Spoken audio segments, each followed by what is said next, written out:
उज्जैन में नीचता की हद पार कर देने वाला एक ऐसा मामला सामने आया है जिसे जानकर आप भी हैरान रह जाएंगे। दरअसल इस मामले में एक पढ़े लिखे पिता ने लॉकडाउन में अपनी ही नाबालिग बेटी को अपनी हवस का शिकार बना डाला और रिश्तों की मर्यादाओं को तार तार कर दिया। दरअसल मामले का खुलासा तब हुआ जब उज्जैन की विवेकानंद कॉलोनी में पिछले महीने से अपने पिता के घर रह रही रीना ने मुंबई में एक मल्टीनेशनल कंपनी में वाइस प्रेसिडेंट के पद पर कार्यरत पति का फोन आने पर वापस मुंबई जाने की तैयारी शुरू कर दी। पर रीना उस समय हैरान रह गई जब उनकी 14.5 साल की नाबालिग बेटी ने मुंबई पिता के पास जाने से मना कर दिया। ऐसे में जब रीना ने बेटी आयुषी से प्यार से मुंबई पापा के पास न जाने का कारण पूछा और आयुषी ने उन्हें जो कहानी बताई उसे सुनकर रीना के भी पैरों के तले से जमीन खिसक गई। रीना के मुताबिक कुछ देर तक तो उसे समझ ही नहीं आया कि वह क्या करे, पर बाद में वह अपनी नाबालिग बेटी को लेकर पुलिस के पास गई और पति के खिलाफ लिखित शिकायत की। नाबालिग द्वारा अपनी मां के साथ एसपी कार्यालय और महिला थाने आकर की गई लिखित शिकायत के मुताबिक लॉकडाउन के दौरान उसके पापा ने उसका कई बार सेक्सुअल हैरासमेंट किया। पहली बार 12 जून को जब उसकी मां की तबीयत खराब थी तब रात में पापा उसके कमरे में आए और उसके साथ अश्लील और गंदा कृत्य किया।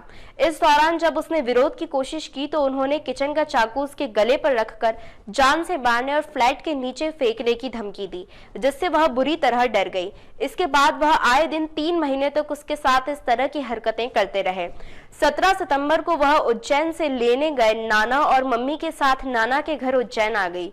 पीड़ित की मां रीना के मुताबिक उसके पति को शराब पीने की बुरी लत है। 2004 में उसकी उनके साथ शादी हुई थी, तभी से वह आए दिन शराब पीकर उसके साथ मारपीट करते थे और नाबालिग बेटी को भी प्रताड़ित करते रहे हैं। उसने इसकी मुंबई में पुलिस को शिकायत भी कर रखी है, पर हर बार उसके पति माफी मांग लेते हैं। मैं भी उन्हें हर बार इसलिए माफ कर रही कि चलो सुधर जाएंगे, लेकिन उन्होंने मासूम बेटी के साथ जो हरकत की है वह अक्षम्य है, इसलिए बेटी के साथ उज्जैन एसपी कार्यालय और महिला थाने आकर शिकायत की है। को अपने पापा के घर आ गई तो मेरे हस्बैंड मुझ पर वहाँ वापस आने का, मुंबई आने का दबाव डाल रहे थे। तो मैंने पैकिंग करनी शुरू करी तो मेरी बेटी ने जब सुना कि हम लोग वापस जा रहे हैं तो मेरी बेटी ने साफ मना कर दिया और वो जाके उसने अपने यहाँ पे बेडरूम में दरवाज़ा बंद कर लिया अपने आप को। तो मैंने बहुत कोशिश की कि बेटा क्या हुआ बता मुझे, लेकिन वो कुछ बोली नहीं। फिर मैंने उसको प्यार से दरवाज़ा खुलवाया और उसको अपने मतलब कॉन्फिडेंस में लेने की कोशिश की कि बेटा क्या हुआ, तो वो रोने लगी। फिर उस रात तो मैंने 25 दिसंबर को तो मैंने उससे कुछ नहीं पूछा, लेकिन 26 तारीख को मैंने सुबह उसको प्यार से समझाने की कोशिश की कि बेटा क्या हुआ, तू मुझे बता, क्यों नहीं जाना चाहती पापा के पास।